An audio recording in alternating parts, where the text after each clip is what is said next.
आप सभी को प्यार भरी नमस्कार। आशा करते हैं कि आप सभी लोग स्वस्थ होंगे। हम सभी प्रतिदिन ध्यान अभ्यास को समय देते हैं या फिर ध्यान अभ्यास को समय देने की कोशिश करते हैं। जब हमें कोई अनुभव या एक्सपीरियंस नहीं होते तो हम निराश और हताश हो जाते हैं। परंतु आत्मनिरीक्षण करने से हमें अपनी गलतियों का पता लगता है, जिससे कि हम उनमें सुधार करके ध्यान अभ्यास में अनुभव और प्रगति प्राप्त कर सकते हैं। भरपूर कोशिशों के बावजूद भी अगर आपको कोई खास आंतरिक अनुभव प्राप्त नहीं हुए हैं तो अपनी गलती पता लगाने के लिए कृपया इन 4 बातों की ओर ध्यान दें। क्या आप पवित्र नामों का जाप जबान से करते हैं? यदि हाँ, तो इसे धीरे धीरे मन के जाप से बदल दीजिए। इसको और अधिक इस प्रकार से समझा जा सकता है। मान लो आप कुछ दिन पहले अपने एक दोस्त से मिले, उससे बातें की। अब जब आप उन बातों को याद करते हैं तो क्या आप अपनी जबान का प्रयोग करते हैं? नहीं, बल्कि मन ही मन उस बात को दोहराते हैं। ठीक इसी प्रकार से जाप या सुमरन है। हमें 5 नाम का पवित्र सुमरन ठीक इसी तरह से मन ही मन करना है।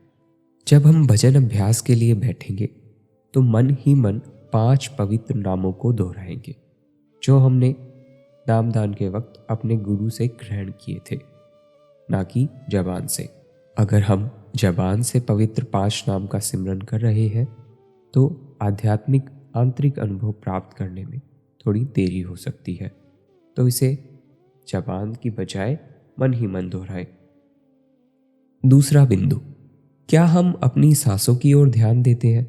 यदि हाँ, तो इसकी ओर ध्यान ना दें, क्योंकि सांस के चलने की प्रक्रिया हमारी नाभि के चक्र से शुरू होती है और नासिका चक्र तक समाप्त हो जाती है।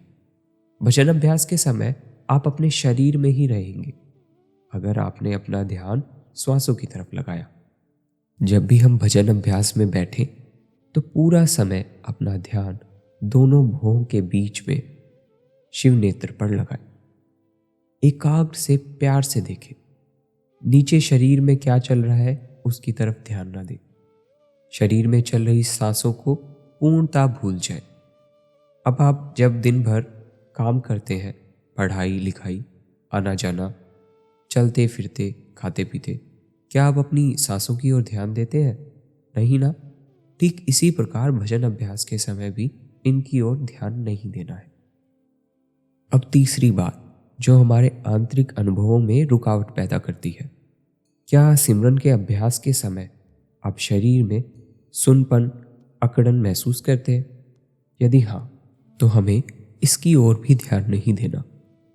शरीर के निचले हिस्सों में सुरत फैली हुई है। निचले शरीर से सुरत की धारा जब सिमट कर 10वें द्वार पर आ जाती है, ये केवल शिष्य की कोशिशों से नहीं बल्कि गुरु सत्ता के प्रेम और दया से भी होता है। अंतर में जाने के लिए जब सूरत सिमटती है तो हमें इस प्रक्रिया पर ध्यान नहीं देना, क्योंकि जब सूरत सिमटती है तो हमारा शरीर सुन्न हो जाता है। इस समय घबराने की कोई आवश्यकता नहीं है। हमें अपना सारा ध्यान प्यार से तीसरे तिल में टिका कर रखना है और वहीं पर ध्यान देना है। सच्चा सुमरन प्राप्त करना असल में एक धीमी प्रक्रिया है। ये धीरे धीरे बनती है और इसमें सद्गुरु की दया का विशेष महत्व रहता है। जब सिमरन बन जाता है तो बिना किसी मेहनत के शिष्य तीसरे तिल पर पहुंच जाता है। एक बात जो आपको समझ लेनी चाहिए कि ये प्यार का और भक्ति का मार्ग है, आत्मा की दुख भरी पुकार है जिससे सद्गुरु की दया को पाया जाता है। अब एक अंतिम पहलू जिसकी ओर हमें ध्यान देना है, क्या ध्यान अभ्यास के समय आप अपने विचारों को शांत कर पाते हैं? स्वाभाविक है आप कहेंगे नहीं। मन बुद्धि को शांत करना भजन सिमरन के लिए आखिरी शत्रु पर विजय पाना है। अब इस आखिरी शत्रु पे विजय कैसे पाई जाए? इसका तरीका ये है, आप मन पर कोई भी चाह ना रखें, ना आध्यात्मिक अनुभवों को देखने की चाह, ना और किसी तरह की चाह। बस चुपचाप उसके दरवाजे पर बैठ जाए, मतलब तीसरे तिल पर जाके बैठ जाए और इंतजार करें। ऐसी परम शांति को पाने का सबसे आसान तरीका यही है। कृपालु गुरु शक्ति में प्रेम और नम्रता से पूर्ण विश्वास रखना। जो भी वह दे दे उसे ठीक समझ के ले लेना।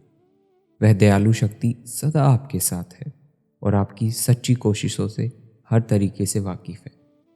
हम ये ना सोचें कि हमारे किए प्रयत्नों का हमारे गुरु को पता नहीं है। वह सब तरीके से हमारी संभाल करते हैं। उन्हें यह पता है कि मेरा शिष्य कितना प्रयास कर रहा है और अभी उसके रास्ते में क्या बाधा है। जब तक हम कर्ता भाव से युक्त हैं, तब तक हम खुद अपने रास्ते में बाधा बने हुए हैं। और जब आप प्रेम से अपने आप को मिटा देंगे, आप मिटा देंगे कि मैं प्रयास करता हूँ, तो वह दिव्य ज्योति और पवित्र शब्द धुन आपके सामने प्रकट हो जाएगी। जब तक हम कर्ता का भाव रखते हैं तो अपने रास्ते में खुद रुकावट बनकर खड़े रहते हैं। अगर हम ये कहें कि आओ जी हमारे घर में पधारो और खुद अपने घर के दरवाजे के आगे अड़कर खड़े हो जाए, तो जिसे आपने निमंत्रण दिया है क्या वो घर में आ सकेगा? नहीं। ठीक इसी तरीके से आध्यात्मिक मार्ग पे हमारी होमें हमें गुरु से अलग रखती है और आध्यात्मिक अनुभव प्राप्त नहीं करने देती।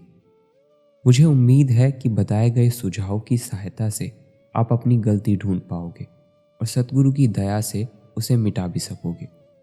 मैं आपकी चाहत की कदर करता हूँ, परंतु ये बात भी सच है कि अंतर में बैठा वह महान प्रभु आपको वक्त आने पर अवश्य ही आशीर्वाद देगा और जो भी वक्त वह ठीक समझे, जो भी मुनासिब हो, आपको उसके दर्शन होंगे।